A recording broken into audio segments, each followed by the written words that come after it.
وہ بڑی بے چین ہے، بڑی نڈھال ہے، بڑے کرب میں ہے، تڑپتی ہے، کبھی ادھر بھاگتی، کبھی ادھر بھاگتی، کبھی اس سے پوچھتی، کبھی اس سے سوال کرتی، تلاش رہی ہے اپنے بچے کو۔ تو یہ سارا منظر، یہ ساری تصویر لوگوں کی آنکھوں کے سامنے، تو اس کرب کو ہر شخص محسوس کر رہا تھا، اس کی کیفیت کو ہر آدمی اپنی آنکھوں سے دیکھ رہا تھا۔ اللہ کے حبیب علیہ الصلوۃ والسلام نے عین اس وقت جب لوہا پورا گرم ہو گیا، رحمت داد دریا الہی، یہ درویشوں نے جو باتیں کی ہیں بڑی سوچ سمجھ کے کی، رحمت داد دریا الہی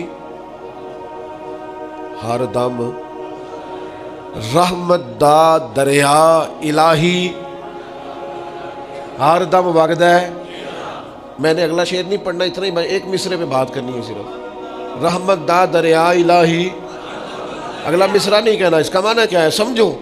درویش کہتے ہیں ایسا نہیں ہوتا کہ کبھی کبھی رحمت ملتی ہے، ہر دم وگدا ہے تیرا، رحمت داد دریا الہی ہر دم، ہر دم دم دم ہر دم وگدا تیرا، بس جے وچوں ایک قطرہ بخشے نا مینوں بھی تے کام بن جاندا ہی۔ دوستو، شدید بے سکون، بے چین، مضطرب، الجھے خیالات، سخت بیمار، سخت کمزور، مالی مشکلات کا شکار لوگ، جسمانی بیماریوں سے لڑنے والے لوگ، اور رشتہ داروں اور احباب اور ان کی بے وفائیوں کا شکوہ کرنے والے لوگ، اگر ان ساری تکلیفوں سے نکلنا چاہیں تو حل ایک ہی ہے۔ انسانی طبیعت کا ایک تقاضا یہ ہوتا ہے کہ وہ کسی بڑے کی نافرمانی کر بیٹھتا ہے، اور پھر اسے اگر یہ خبر ہو جائے کہ جس بڑے کی میں نے نافرمانی کی ہے وہ میری اس غلطی سے آگاہ ہو گیا ہے، تو یہ سوچ اسے ایک بڑے سخت کرب میں اور درد میں اور تکلیف میں مبتلا کر دیتی ہے کہ اب استاد صاحب کو تو پتہ چل گیا ہے کہ یہ غلطی میں نے کی ہے، والد صاحب تو آگاہ ہو گئے ہیں کہ یہ کوتاہی مجھ سے ہو گئی، فلاں بزرگ تو پوری طور پر شناسائی حاصل کر چکے ہیں کہ میں اس معاملے میں نافرمان ہو گیا ہوں۔ اب انسان ڈرتا ہے، کانپتا ہے۔ آپ نے کبھی دیکھا ہوگا کہ جس چھوٹے بچے سے کوئی سنگین غلطی ہو جائے اور اس کو اندازہ ہو کہ اس کے والد اس سے آگاہ ہو گئے ہیں تو وہ کس طرح ہانپتا ہے، کانپتا ہے، لرزتا ہے، پریشان ہوتا ہے کہ اب مجھے مار پڑے گی۔ ہم نے یہ دیکھا ہے کہ کلاس رومز کے اندر جو اساتذہ کچھ مزاج کے سخت ہوتے تھے، ان کے طلباء سے اگر کوئی کوتاہی کسی وقت سرزد ہو جاتی تو ان بچوں کا وجود گرمیوں میں بھی اس طرح کانپتا جیسے سردیوں کے ٹھٹھرتے موسم میں کانپتا ہے کہ مجھے اب سزا ملے گی۔ ان کو تو پتہ چل گیا ہے، میری غلطی نکل آئی ہے۔ یہ تصور انسان کے رونگٹے کھڑے کر دیتا، لیکن اگر وہی استاد یا وہی والد آتے ہی بچے کے سر پہ دست شفقت رکھے اور کہ بیٹا کوئی بات نہیں، چھوٹوں سے غلطیاں ہو ہی جاتی ہیں، آئندہ ایسا کام نہ کرنا، اور اگر اس سے بھی زیادہ وہ تھوڑا سا آگے بڑھے اور اپنی گردن کو جھکا کے اس بچے کے سر پر ایک بوسہ دے ڈالے تو اس بچے کو یوں سکون ہوتا ہے کہ جیسے وہ سمجھتا ہے میں ہر گرداب سے نکل کے ٹھنڈک کی طرف آ گیا ہوں، بلا مثال و بلا تشبیہ۔ میرا رب قرآن مجید میں فرماتا ہے، قل یا عبادی الذین اسرفوا علی انفسہم، اے محبوب فرما دو، اے میرے بندو جنہوں نے اپنی جانوں پر ظلم کر لیے ہیں، جنہوں نے گناہ کیے ہیں، رب کی نافرمانی کی ہے، اپنی جان کو دوزخ کا معاذ اللہ سزاوار کر لیا ہے، جنہوں نے اپنی جانوں پہ ظلم کیے ہیں، میرے ان بندوں سے فرما دے کیا، لا تقنطوا من رحمت اللہ، ان سے فرما دے کہ یہ اپنے اللہ کی رحمت سے نا امید نہ ہو۔ یہ تھی معافی، اور وہ جو میں نے کہا نا ذرا گردن جھکائے اور پھر پیشانی بھی چوم لے، بلا مثال و بلا تشبیہ آگے فرما ان اللہ یغفر الذنوب جمیعا، یہ اس ہونے والی اس موجودہ غلطی کی ہی بات نہیں، بے شک اللہ سب گناہوں کو معاف فرما دے گا۔ تو مالک یہ ایک دفعہ ہی ہوگا، یہ آج ہی رحمت آئی ہے، یہ کسی ایک مخصوص وقت، ایک مخصوص موقع یا کسی مخصوص تاریخ کے لیے ایسا ہے؟ فرمایا نہیں، انہو هو الغفور الرحیم، اللہ ہے ہی بڑا بخشنے والا اور رحمت فرمانے والا۔ یہ اس کریم کا ہمیشہ کا طریقہ ہے کہ وہ غفور بھی ہے اور وہ رحیم بھی ہے، معاف کر دیتا ہے۔ اور ان اللہ یغفر الذنوب جمیعا، بے شک اللہ سب گناہوں کو معاف فرمائے گا۔ مجھے بتائیے، ہانپتے کانپتے لرزتے سہمے ڈرتے کپ کپی وجود پہ طاری ہوئی بندے میدان محشر میں جمع ہو، انہوں نے خبر ہو کہ ڈائری تو کھل گئی، آڈیو ویڈیو تو چل گئی، پتہ تو سارا آ گیا، فرشتے دفتر اعمال لے کر پہنچ گئے، چھوٹی سی چھوٹی ذرے کے برابر بھی کوتاہی تو یہاں تک آ گئی، بندہ ڈرے کانپے اور اچانک آواز کرم آئے، ان اللہ یغفر الذنوب جمیعا، بے شک اللہ سارے گناہوں کو معاف فرمانے والا ہے۔ تو کیفیت کیا ہے، انداز کیا ہے؟ اس وقت انسان کے دل کو جو تسلی ہوتی ہے وہ تسلی کیا؟ ان اللہ یغفر الذنوب جمیعا، بے شک اللہ سب گناہوں کو بخش دیتا ہے۔ دوستو، شدید بے سکون، بے چین، مضطرب، الجھے خیالات، سخت بیمار، سخت کمزور، مالی مشکلات کا شکار لوگ، جسمانی بیماریوں سے لڑنے والے لوگ، اور رشتہ داروں اور احباب اور ان کی بے وفائیوں کا شکوہ کرنے والے لوگ، اگر ان ساری تکلیفوں سے نکلنا چاہیں تو حل ایک ہی ہے، ادھر ادھر نہ دیکھیں، اپنے رب کی رحمت کی طرف دیکھیں، اپنے کریم مالک کے کرم پر توجہ کریں، اور یہ ذہن بنائیں کہ کتنا بھی بیمار ہو، جب رب شفا دینا چاہے کوئی کتنا۔ اور پھر حضور نے ایک بات ارشاد کی، کچھ باتیں ایسی ہیں جن کو بیان کرتے ہوئے نا گہرائیاں ساری ختم ہو جاتی ہیں کہ اس سے زیادہ گہری بات کیا ہو سکتی، رانائیاں اور رنگ سارے مان پڑ جاتے ہیں کہ اب اس میں جلوے اور کتنے بھرے جا سکتے تھے۔ ساری انسان کی سوچیں اور وسعتیں اچانک سمٹنے لگتی ہے کہ یار اتنی بڑی بات، یہ ذرا انداز دیکھیے حضور کا بیان کرنے کا۔ نبی پاک علیہ السلام فرماتے ہیں، جب قیامت والے دن اللہ ان لوگوں کو اجر عطا کرے گا نا جن پر دنیا میں مشکلات آتی رہی، تو فرمایا وہ لوگ سوچیں گے کہ یہ تو مشکلات تھوڑی تھی، کاش کبھی زیادہ آ جاتی نا، کاش ہمارے وجود کینچیوں سے کاٹ دیے جاتے۔ وہ لوگ سوچیں گے، اور وہ بھی سوچیں گے جن پر مشکلات نہیں آئی تھی کہ کاش کبھی ہم بھی اس چکی سے پس کے آتے نا، اس سے زیادہ بھی کوئی اجر ہو سکتا ہے کہ رب کہتا ہے ان اللہ مع الصابرین، جو مصیبت پہ صبر کر دے اللہ اس کے ساتھ ہے۔ معیت الہی اس شخص کو نصیب ہو رہی، رحمت خداوندی سے کبھی نظر نہ ہٹائیں۔ آتی رہتی ہیں مشکلات، آتے رہتے ہیں دکھ، ہو جاتی ہیں غلطیاں، کمزور ہے انسان، کر بیٹھتا ہے گناہ بھی، لیکن ایک گناہ میرا ماں پیو ویکھے، ایک گناہ میرا ماں پیو ویکھے تے دیوے دیس نکالا، تے لکھ گناہ میرا مولا ویکھے تے پردے پاون والا، ڈھال دیتا ہے رحمت کا پردہ، کرم ہو جاتا ہے۔ رحمت الہی سے کبھی توجہ نہ ہٹے، اپنے دل کو ٹھنڈا رکھنے کے لیے، طبیعت کو سکون میں رکھنے کے لیے رحمت۔ حضور علیہ السلام فرماتے ہیں بندے سے غلطی ہو جاتی ہے، پھر وہ اللہ کی بارگاہ میں توبہ کرتا ہے تو رب فرشتوں سے فرماتا ہے میرے بندے کو پتہ ہے کہ میرے علاوہ معاف کرنے والا کوئی نہیں، تو دیکھو نا وہ آ گیا ہے۔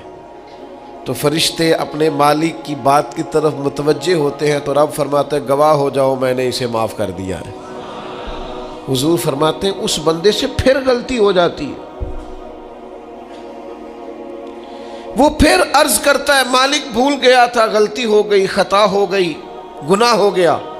تو اللہ فرماتا دیکھا نا میرے بندے کو پتہ ہے میرے سوا معاف کرنے والا کوئی نہیں، تو جاؤ گواہ ہو جاؤ میں نے معاف کر دیا۔ حضور فرماتے تیسری بار پھر غلطی ہو جاتی ہے، یہ پھر آ جاتا ہے، تسی تے میں دسو ہاں جڑا 3 واری آوے وہ علاج کی ہے؟ اسی کہنے ہیں تو باز آنا، کہنے ہیں کہ نہیں تو نے ٹھیک ہونا، تو نہیں ٹھیک ہو سکتا، تو نے نہیں باز آنا، تیرا علاج اب جا اب دوڑ جا، تیرا کوئی حل نہیں۔ حضور فرماتے 6 بار آ گیا، تیسری بار آ کے کہتا اللہ معاف کر دے، تو اللہ کہتا پتہ نا میرے بندے کو میرے علاوہ معاف کرنے والا کوئی نہیں، گواہ ہو جاؤ میں نے اسے معاف کر دیا۔ گویا وہ جب جب آتا رہتا ہے رب تب تب اسے معاف فرماتا رہتا ہے۔ رحمت داد دریا الہی، یہ درویشوں نے جو باتیں کی ہیں بڑی سوچ سمجھ کے کی۔ رحمت داد دریا الہی ہر دم، رحمت داد دریا الہی ہر دم وگدا ہے۔ میں نے اگلا شعر نہیں پڑھنا، اتنا ہی میں ایک مصرے پہ بات کرنی ہے صرف۔ رحمت داد دریا الہی، اگلا مصرع نہیں کہنا، اس کا معنی کیا ہے سمجھو۔ درویش کہتے ہیں ایسا نہیں ہوتا کہ کبھی کبھی رحمت ملتی ہے، ہر دم وگدا ہے تیرا۔ رحمت داد دریا الہی ہر دم، ہر دم دم دم، ہر دم وگدا تیرا، بس جے وچوں ایک قطرہ بخشے نا مینوں بھی تے کام بن جاندا ہی۔ دم دم، ہر دم سے بندے کو اللہ کی رحمت ملتی ہے، ہر وقت کرم ہوتا ہے، ہر وقت۔ اس کے لیے تو نہ کسی جگہ کی پابندی ہے، نہ وقت کی پابندی ہے، نہ یہ ہے کہ وہ اس وقت میسر ہے اور معاذ اللہ اس وقت میسر نہیں، نہ اسے اونگ آتی ہے نہ نیند آتی ہے۔ صبح بھی کرم شام بھی کرم، وہ ہر وقت رحم ہی رحم فرماتا ہے۔ اور حضور فرماتے ہیں جب اس نے مخلوق بنائی تھی نا، اسی وقت اس نے اپنے عرش پہ لکھ دیا تھا لوگوں میرا غضب زیادہ نہیں میری رحمت ہی زیادہ ہے۔ جس نے بنانے سے پہلے کہا تھا بنانے سے کروں شکر کتنا اور فخر کتنا کروں، تیرے کرم نے مجھے فائز المرام کیا اور بنا کے سید عالم کا امتی مجھ کو گناہ سے پہلے ہی بخشش کا انتظام کیا۔ جب حضور کا امتی بنایا تھا نا تو گناہ تو بعد میں کرنے تھے نا، امتی بنا کے بخشش کا بندوبست پہلے کر دیا ہے۔ بخشش کا بندوبست میں زیادہ نہیں کھول سکتا اس بات کو، غلطی بعد میں ہونی ہے، بخشش کا بندوبست پہلے۔ اور حضور فرماتے رب نے مخلوق بنائی تو یہ لکھ دیا کہ لوگوں یاد رکھنا غضب زیادہ نہیں ہے، رحمت ہی، تمہیں کرم ہی زیادہ ملے گا۔ اچھا حضور نا کئی طریقوں سے اس رحمت کو بیان کرتے، کئی زاویوں سے، کئی مختلف انداز سے اللہ کے کرم کو لوگوں کے سامنے اجاگر کرتے۔ حضور علیہ الصلوۃ والسلام کے سامنے نا ایک جنگ کا موقع تھا تو ایک عورت کا بچہ گم ہو گیا۔ یہ نا ساری گھنٹیاں بج جاتی ہیں اگر کوئی بچہ گم ہو جائے، جتنی گھنٹیاں ہوتی ہیں نا، دل کی بھی، روح کی بھی، کانوں کی بھی، ساری گھنٹیاں ہی، مطلب آپ فوری طور پر جو لٹک جاتے ہیں نا زمین آسمان کے بیچ کے، بچہ بڑی دیر سے بیل ہی نہیں رہا، وہ جو ایک وقت ہوتا ہے نا وہ پل سے رات پہ گزرتا ہے، یہ آسان ڈاکٹر کہہ دینا رپورٹ کرا لو مجھے فلانے سخت موذی مرض کا ڈر ہے، تو وہ رپورٹ کرانے کے بعد جو اس کے نتیجے کا انتظار ہوتا ہے نا، وہ جو کرب ہوتا ہے وہ خطرناک ہوتا ہے۔ آپ بات کو سمجھیں، انسان کو محسوس ہو کہ میرے جگر کا پارا، میرا ٹکڑا، میرا بیٹا مل نہیں رہا، تو کیفیات کا رنگ اور ہو جاتا ہے۔ یہ ایک وارفتگی ہے نا، بچے کے ساتھ پیار ہے۔ ایک جنگ کا موقع تھا، نبی کریم صلی اللہ تعالیٰ علیہ وسلم تشریف فرما ہے، ایک عورت کا بچہ گم ہو گیا، وہ بڑی بے چین ہے، بڑی نڈھال ہے، بڑے کرب میں ہے، تڑپتی ہے، کبھی ادھر بھاگتی کبھی ادھر بھاگتی، کبھی اس سے پوچھتی کبھی اس سے سوال کرتی، تلاش رہی ہے اپنے بچے کو۔ تو یہ سارا منظر، یہ ساری تصویر لوگوں کی آنکھوں کے سامنے، تو اس کرب کو ہر شخص محسوس کر رہا تھا، اس کی کیفیت کو ہر آدمی اپنی آنکھوں سے دیکھ رہا تھا۔ اللہ کے حبیب علیہ الصلوۃ والسلام نے عین اس وقت جب لوہا پورا گرم ہو گیا، ذہن پورے تیار ہو گئے، تو محبوب نے ایک مسئلہ سمجھایا۔ حضور فرمانے لگے بتاؤ نا، اگر اس خاتون کو اس کا بچہ مل جائے جو اتنی تڑپ رہی ہے، تو کیا اس بچے کو آگ میں ڈال دے گی؟ تو وہ کیفیت سارے دیکھ رہے تھے، مشکات میں حدیث موجود ہے۔ عرض کی یا رسول اللہ، سوال ہی نہیں پیدا ہوتا۔ اس کا جو درد ہے، اس کی جو تڑپ ہے، اس کی جو کیفیت ہے، وہ تو کچھ اور پتہ دیتی ہے۔ تھوڑی دیر کے لیے بچھڑ گیا ہے تو اتنی تکلیف میں ہے، تو کجا یہ کہ وہ آگ میں جلا دے۔ جب ذہن یہاں تک تیار ہو گئے، لوگوں کا ذہن یہاں تک تیار ہو گیا، تو اب میرے کریم محبوب کی آنکھوں میں آنسو آئے۔ اب حضور نے رحمت الہی کا جھونکا لوگوں کو دیا۔ کریم فرمانے لگے جتنا یہ اپنے بچے سے پیار کرتی ہے نا، رب کریم اس سے بڑھ کر اپنے بندے سے محبت فرماتا ہے۔ بس یہاں بات محبوب نے بند کر دی، یعنی فرمایا کھولتے رہنا۔ معنی کیا ہے کہ اگر یہ نہیں نا دوزخ میں پھینکنا چاہتی اپنے بچے کو، تو رب بھی اپنے بندوں کو سزا نہیں دینا چاہتا، وہ بھی انہیں دوزخ میں جلانا نہیں چاہتا، وہ بھی انہیں سزائیں دینا نہیں چاہتا۔ بھائیو یاد رکھیے گا اور سمجھیے گا، اپنی توجہ ہر وقت اپنے مالک کے کرم کی طرف رکھیں، ہر وقت اللہ کی عطا کی طرف۔ یہ جو مایوس لوگ پھرتے ہیں نا، اور مایوس باتیں کرتے ہیں، اور یہ جو کہتے ہیں کہ میں بڑا تھک گیا ہوں اور میں بڑا تنگ آ گیا ہوں، اور اب مجھے لگتا ہے کہ یہ چیزیں میرے کنٹرول میں نہیں آئیں گی، اور حضرت میں نے بڑی کوشش کی، جو قدم آگے لے جاتا ہوں وہی میرا پیچھے ہوتا ہے، اور بعض کہتے ہیں جی میرے ساتھ ہی ایسا کیوں ہوتا ہے، آخر میں ہی ساری زندگی اس طرح کیوں ہوں، فلاں جگہ بھی ناکام ہوا، فلاں جگہ بھی۔ او میرے بھائی، جس طرح کا انسان گمان کرتا ہے، رب بھی اسی طرح کا معاملہ فرماتا ہے۔ تیری طبیعت ہی نہیں بن پا رہی کہ تو رحمت کی طرف متوجہ ہو، تیرا خیال ہی نہیں بن پا رہا کہ اس کے کرم اور عطا کی طرف تیرا دھیان جائے، تو نے اپنے اوپر مایوسیاں پوری طرح طاری کر لی ہے۔ بندہ مومن کبھی اپنے رب سے مایوس ہو سکتا؟ اس کی توجہ ہر وقت اس کے کرم کی طرف رہتی، اس کی توجہ ہر وقت اس کی عطا کی طرف رہتی۔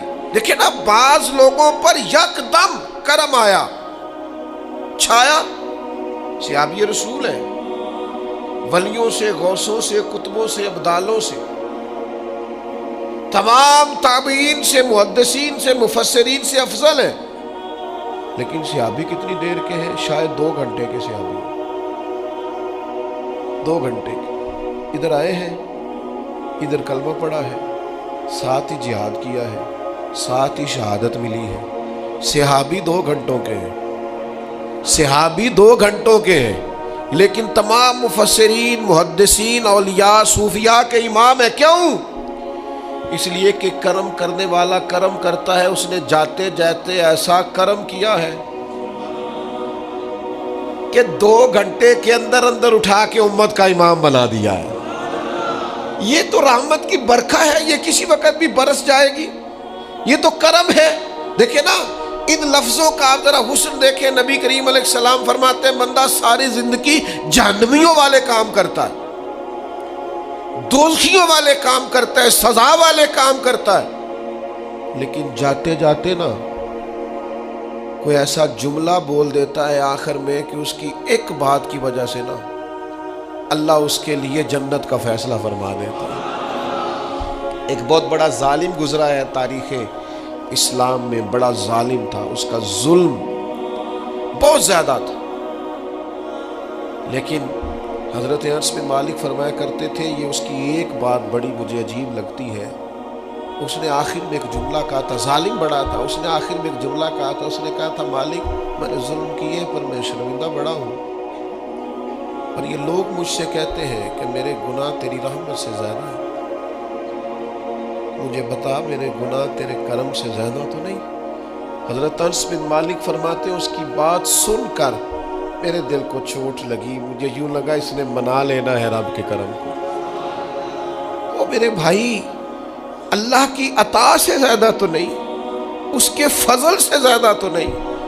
رسول اللہ صلی اللہ تعالیٰ علیہ وسلم فرماتے ہیں کہ رب فرماتے ہیں اگر میرے بندہ اتنے گناہ کرے کہ اس کے گناہ آسمان تک پہنچ جائیں، یا اتنے گناہ کرے کہ زمین کی تہ تک پہنچ جائیں، اور پھر وہ آ کے اپنے کریم رب کے حضور معافی مانگے سچے دل سے، تو اللہ پھر بھی اسے معاف فرما دے گا۔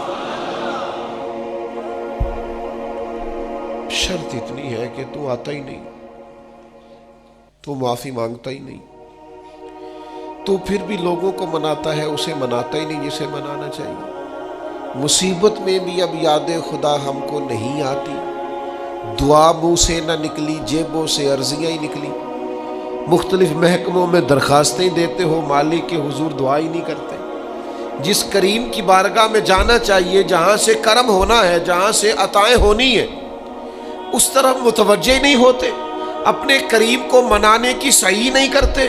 میرے بھائیوں، اللہ کی رحمت پر ہر وقت کامل توجہ، اللہ کے کرم پر ہر وقت توجہ، وہ بخش دے گا، وہ مہربانی کرے گا، وہ عطائیں کرے گا، وہ اپنے بندوں سے درگزر فرمائے گا۔ یہ شوق ہر وقت طبیعت میں قائم رہنا چاہیے، کبھی بھی اس کی رحمت سے نا امید۔ نوجوانوں سے بالخصوص کہوں گا، کیا ہو گیا اچھی نوکری نہیں ملتی، کوئی عرض نہیں، اگر وقتی طور پر پیسے کم ہیں تو کیا حرج ہے، کوئی مسئلہ نہیں۔ یہ کوئی بہت زیادہ، جس کے پاس پیسے آ جاتے ہیں وہ تو کہنا شروع ہو جاتا ہے پیسوں میں سکون ہی نہیں۔ پوچھ لیں آپ، اگر تھوڑی دیر کے لیے کسی بیماری نے آن بھی لیا ہے تو بھائی بات بڑے کمال کی ہے، محبوب کی طرف سے شفائیں رہی ہے۔ اگر ایک کڑوا گھونٹ آ گیا تو پھر کیا ہوا؟ ایک اگر وہاں سے کڑوا، وہ بڑی معروف بات ہے نا، سلطان محمود غزنوی کنو کھا رہے تھے تو انہوں نے پہلا ٹکڑا کنو کا، اس کا پہلا حصہ جو اسے کھولا، اس کی جو کاشی ہوتی ہے اس میں سے پہلا ٹکڑا ایاز کو دیا تو ایاز گٹ گٹ کر کے کھا گیا، دوسرا بھی دیا تو کھا گیا، تیسرا بھی دیا، چوتھا محمود نے اپنے منہ میں ڈالا تو تھوک دیا، کہنے لگا اوہ اتنا کڑوا، کسیلا، بد ذائقہ، اسی نے اگل ڈالا اس کو، تو بعد میں کہنے لگا یار تو سارے کڑوے کھا گیا ہے۔ تو یاز کہنے لگا بادشاہ تیرے ہاتھوں ساری زندگی میٹھے ملے، اب یہ 2-3 کڑوے مل جاتے اور میں اس طرح سے ان کو اگل ڈالتا تو یہ کوئی آئینے وفاداری، ساری زندگی شفا رہی اور اچانک پتہ چلا ہے کہ ذرا تھوڑی شوگر ہو گئی۔ اتنی مایوسی، جس نے ساری عمر شفائیں دی ہیں، اگر کچھ دیر کے لیے وہ دکھ قبول محمد بخشا، بس راضی رہن پیارے، راضی رہنا چاہیے۔ اس کے کرم کی طرف توجہ، اس کی عطا کی طرف توجہ، اس کے فضل کی طرف ذہن، اپنے کریم رب کے ساتھ انسان کا اس طرح کا معاملہ کہ وہ کرم ہی کرے گا، وہ رحم ہی کرے گا، وہ عطائیں ہی فرمائے گا، اور کریم جب غالب آتا ہے نا تو کرم ہی کرتا ہے۔ امام غزالی کہتے ہیں نبی پاک کی بارگاہ میں ایک سادہ بندہ آ گیا، ہم سادے بندے کہتے ہیں، عرب کے لوگ بدو کہتے تھے، ایک بدو آ گیا، اس نے آتے ہی السلام علیکم کے بعد فوراً حضور سے پوچھا یا رسول اللہ یہ بتائیں قیامت والے دن حساب کس نے لینا ہے؟ سبحان اللہ، قربان جائے، انداز دیکھیے نا اپنی روایتی سادگی میں، قیامت میں حساب کس نے لینا ہے؟ تو نبی کریم نے فرمایا حساب اللہ نے لینا ہے، سادی سی بات۔ تو اس بندے نے نا اپنی چادر کو سمیٹا، کندھے پہ رکھی اور چلنے لگ گیا، تو حضور فرمانے لگے کوئی تو نے سوال پوچھا ہے، کوئی تبصرہ بھی تو کرنا۔ ایک بندہ سوال کا جواب لیتا ہے نکل جاتا ہے، کہنے لگا یا رسول اللہ آپ نے بتا تو دیا ہے کہ حساب اللہ نے لینا ہے۔ تو حضور فرمانے لگے پھر؟ تو کہنے لگا یا رسول اللہ کریم جب غالب آتا ہے تو کرم ہی کر دیا کرتا ہے۔ اس کا ترجمہ اپنی زبان میں کروں، اپنی بولی میں کروں، وہ حضور کی بارگاہ میں عرض کرنے لگا یا رسول اللہ جے اللہ نے حساب لینا ہے پھر خیر ہے۔ کہنے لگا یا رسول اللہ کریم جب غالب آتا ہے تو کرم ہی کرتا ہے، قربان جاؤں حضور کی اس مقدس زبان پر، وہ دہن جس کی ہر بات وحی خدا۔ کریم بولے اور بول کے فرمانے لگے بندہ سادہ تھا، بات کتنی بڑی کر گیا ہے۔ خدا کی رحمت کی طرف متوجہ کر گیا لوگوں کو. کیا بڑی بات بیان کر گیا. کریم جب غالب آتا ہے تو کرم ہی کرتا ہے. اس ویڈیو کو لائک اور چینل کو سبسکرائب کر کے ہماری حوصلہ افزائی کریں تاکہ ہم مزید اچھی ویڈیوز لاتے رہیں.